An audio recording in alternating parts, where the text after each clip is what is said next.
In the name of Allah, the most merciful and kind, you are about to listen to an audio representation of the life of the Prophet Muhammad. It does not replace a thorough studying of his life. Now, sit back and enjoy the show.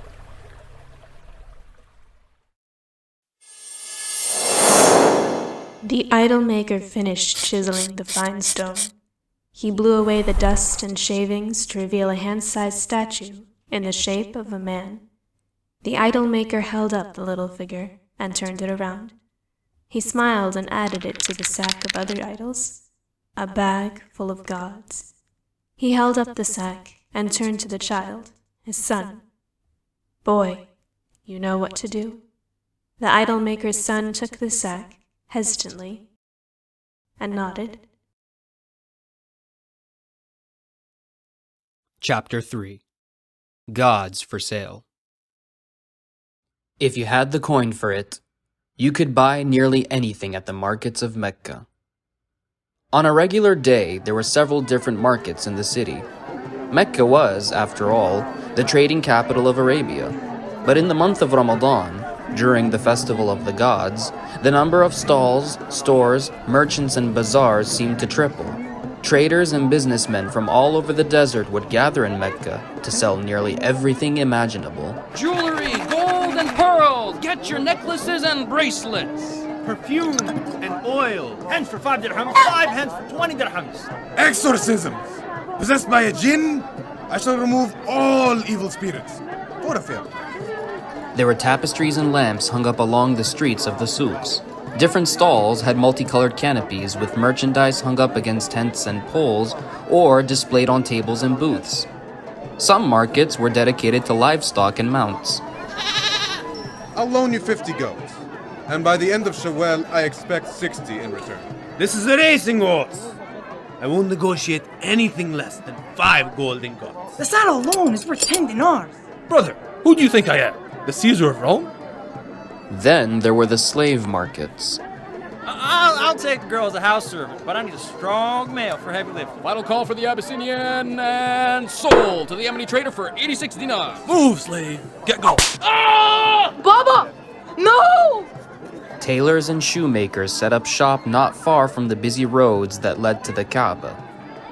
Then, of course, was the Kaaba itself, dazzling and bold. The structure had been rebuilt only 5 years prior. It was draped in the finest fabrics that were embroidered in gold threads with the hanging poems, the greatest lines of poetry ever devised by the Arabs.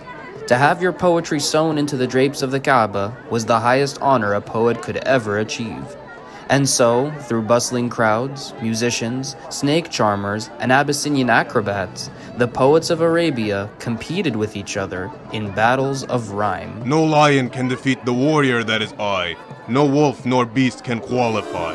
Hey, step to my clan and we'll cut off your toes. My Persian clothes stained rose when we cut off your nose. And finally, the idols. 365 statues all around the Kaaba. Naked people circled around the idols, whistling and wailing, clapping their hands, cheering the names of their gods. Almighty Shams! Glory to Hubal! Praises to the daughters of Allah! The priests and caretakers of the idols were busy on this festival making more money than all the other merchants combined. Offerings to the gods! Afraid your clan will lose a battle? Give an offering to the god of victory! Is your woman pregnant? Make sure she doesn't give birth to a worthless girl by giving an offering to Manat. Divination, fortune-telling. For a small price, I can tell you your future through the power of Al-Lat and Al-Uzza. Animals were slaughtered at the feet of the giant statues, their blood smeared on the wood and stone as hungry beggars looked on longingly. Please, can you spare some coins? I'm hungry. Please, sir. Sir, please, please. Out of my way, you rat. Sheba, Utbah, I just won the greatest game of dice in my life. Look at all this silver. Ha ha! You never win a game. Were you wearing a luck charm? Luck? Ha! No, sir. I just cheated those Hawazin losers. Come on, drinks are on me. But a distance away from the Kaaba and souks was one particular store that stood out from the rest of the city.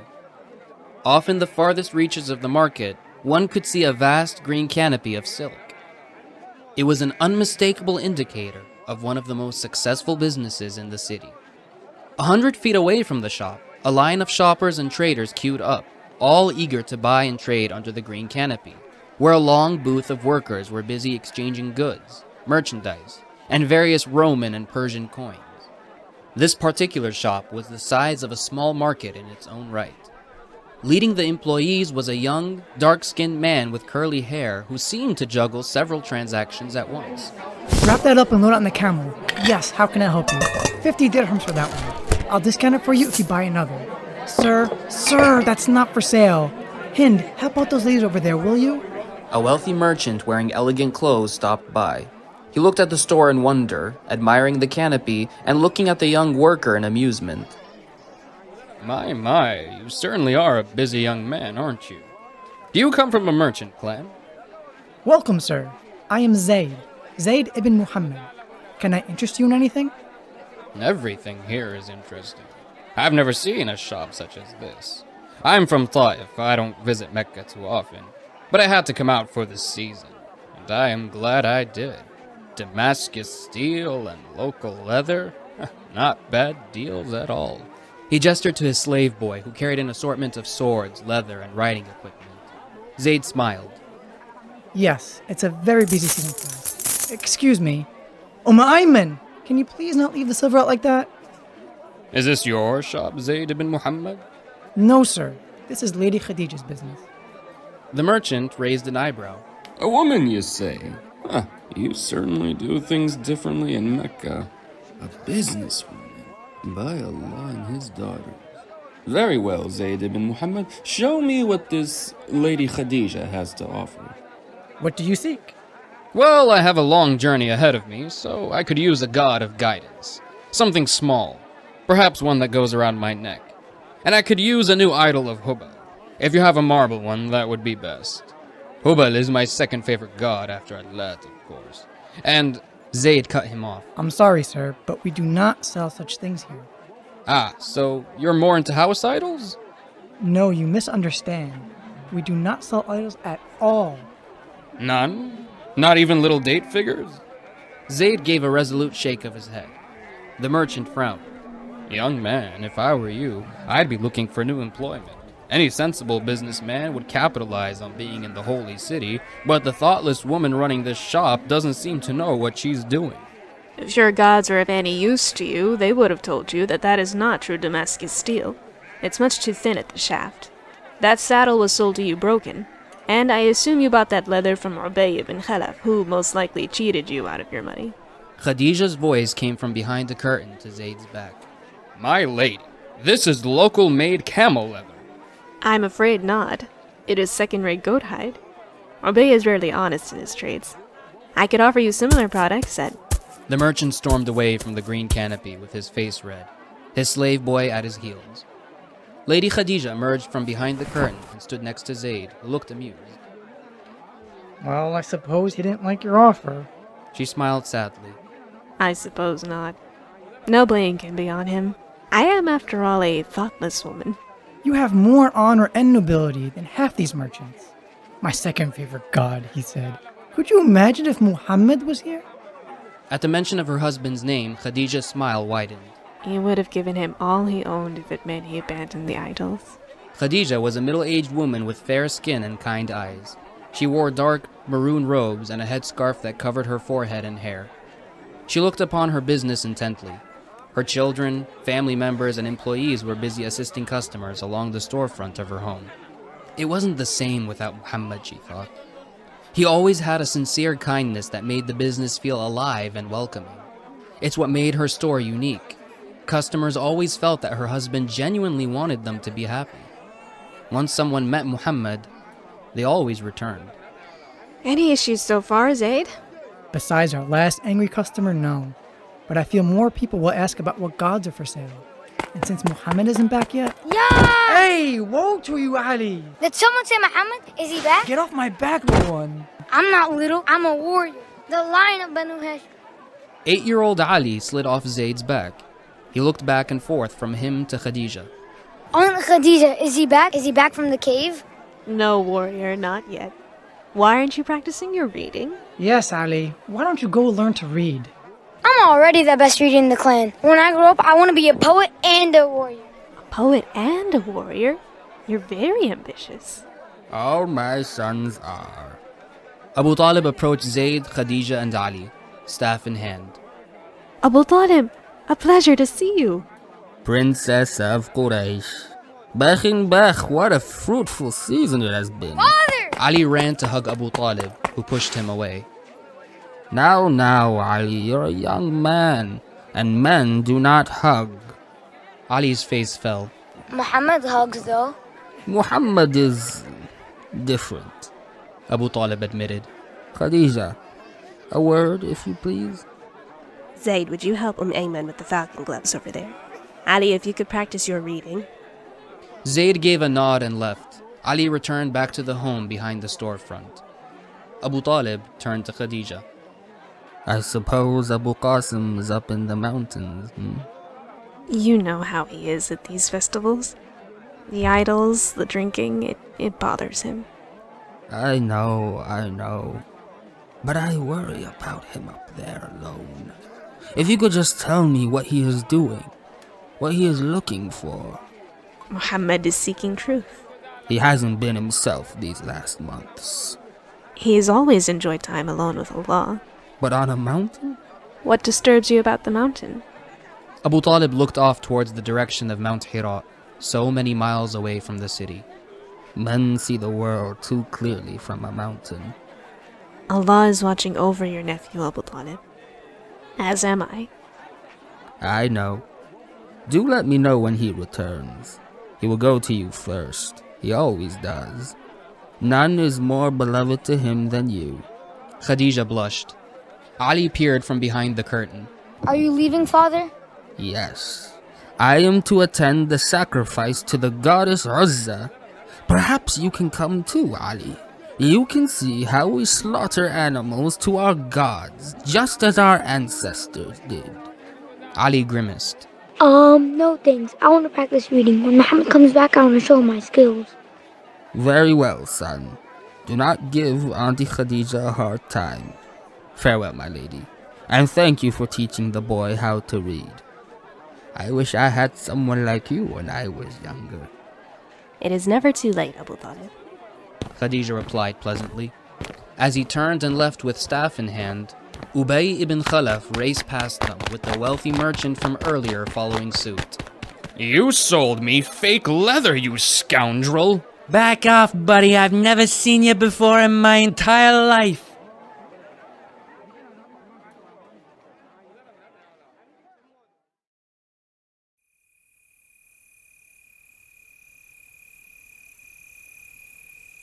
In the darkness of dusk, a procession of tribesmen marched through the streets, their flickering torches illuminating the now closed souks of Mecca. They arrived at a dark valley right outside the city. The leader of the ensemble handed his torch to another and picked up an infant from a trembling woman. He held the baby girl, his own baby girl. Though she was still alive, this procession was her funeral. Oh Allah, a gift from the Tamim tribe. Please, no. Please reconsider. To you and all the other gods. Please, she is my daughter. We ask that you accept this sacrifice. Please, she is my only girl.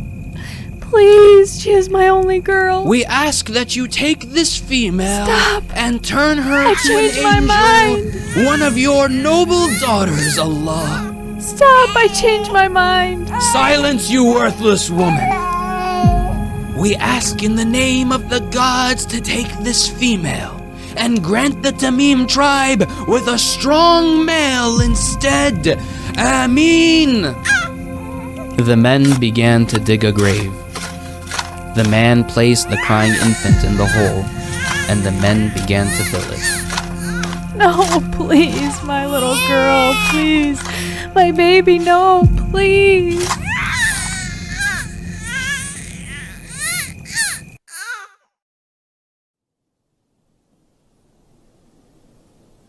The light from the torches appeared as tiny flickering stars at Khadija's house. She watched solemnly by candlelight. She knew what was happening. It made her blood boil. She could hear the screams of the poor woman who was losing her child before her very eyes. Oh Allah, guide these ignorant people. They are so lost. Zayd appeared next to her, hauling several bags of coins. That's the last of them. All scaled and accounted for. Allah was kind to us today. Khadija did not turn around. Zayd understood. Girl burials were tough to watch. They were one of the reasons Muhammad did not like these festivals. I thank you for your help today, Zayd. You did an excellent job. My excellence was a result of yours. Is father returning tonight? I do not know. I might meet him tomorrow morning with another water skin if he does not. Very well. Farewell, mother. Zayd, take your wage with you. No, we're family. It's not. No, Zayd, take your wage. You worked hard and deserve compensation. It's really not. Muhammad would want you to have it. You need to start raising money for a family. You think any woman would take a dark-skinned Mola like me? Few women deserve you, Zayd. But not because you are dark-skinned or a Mola. Good luck with tonight. Khadija nodded. As Zayd left with coin bag in hand, she turned back in the direction of the girl burial. The torches had moved on. She sighed. That could mean only one thing. The baby was dead, pointlessly sacrificed to statues. She remembered the merchant's remarks when he heard she was the business owner. A woman. A businesswoman. Even though her caravan equaled all the caravans of Mecca combined, the most astounding thing to people was that she was female. That she had grown a business on her own. That her parents had not thrown her in a ditch when she was an infant and buried her alive. She walked under the green pavilion above her storefront and to the back of her storage area. She carried the remaining bags of coins over her shoulders until she reached the backside of her house. She set aside the bags. A dark-skinned African woman with an orange headscarf sat on the cushions to a corner of the room. Ayman, will you help me with these? I am an old woman. I can't carry these things like I used to. We're the same age, Ayman. Ali peered through the threshold, barefoot and looking sleepy, his small frame barely bigger than the merchandise that lined the walls. I can help Aunt Khadija. Ayman said something in Abyssinian that neither Khadija nor Ali understood. Muhammad is raising him correctly. Ali helped Khadija haul the heavy bag towards the far window. Khadija pulled away the curtains to reveal a small crowd of people standing outside the back end of their home. They were old folk, orphans, homeless people, slaves, and travelers. Khadija gave a bright smile to the crowd and leaned against the windowsill, opening her arms wide to the people. Welcome all. I apologize this took so long. Please, one at a time. The destitute and the needy gathered eagerly at the window, eyes hungry. First came a blind man. Blessings of Allah upon you, Tahira. And upon you, son of Maktoum. Ali handed him some dirhams and a parcel of food. Next, an orphan boy. I'm sorry, Tahira. I begged at the Kaaba all day. Everyone gave their money to the idols. No worry, child. You can come each and every day if you need. Then a slave who wore nothing but a loincloth. My master whipped me today. He shows no mercy, Tahira. One by one they came with their grievances. Some had debts. Others were trying to afford dowries for marriage. Most were simply hungry. Assisted by Ali bin Abi Talib and Ayman, Khadija emptied out her inventory, food supplies, and all the profit she made that day. They called her Tahira, the pure one. That was what she was known for.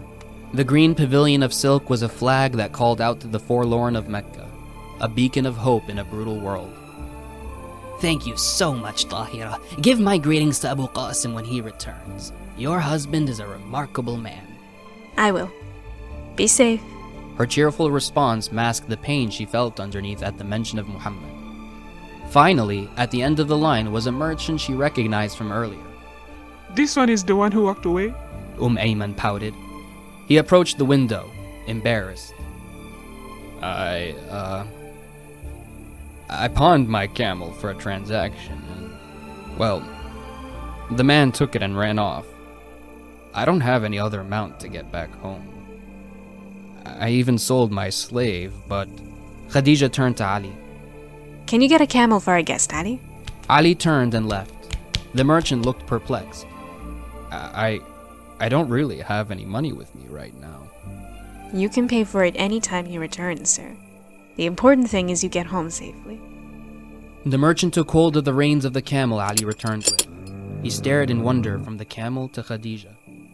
You certainly do things differently in Mecca.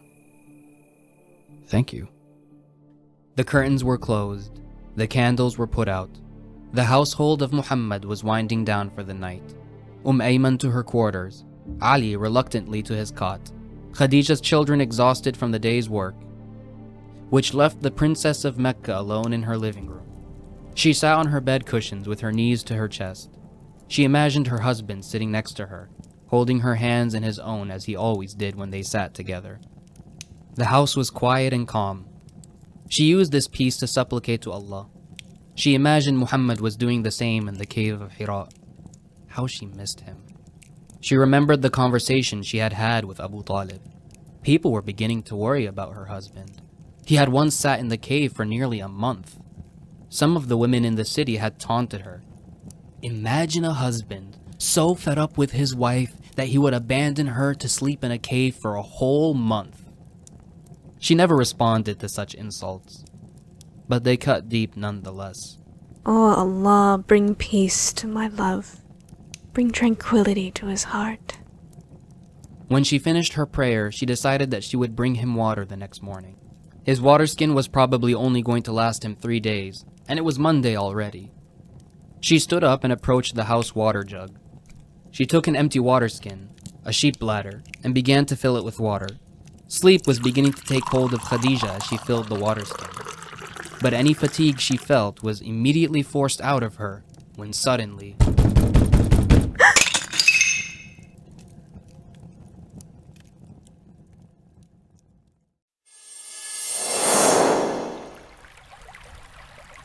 The boy sat at the riverbank. One by one, he removed the little idols from the bag and dropped them in the flowing water.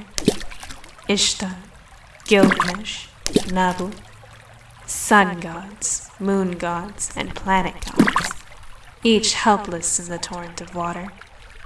The boy watched the idols intently. Come on, save yourselves. But the little statues only sank to the bottom of the river. He knew his father would beat him for not delivering the idols to the customers, but it was worth it. He had to be sure.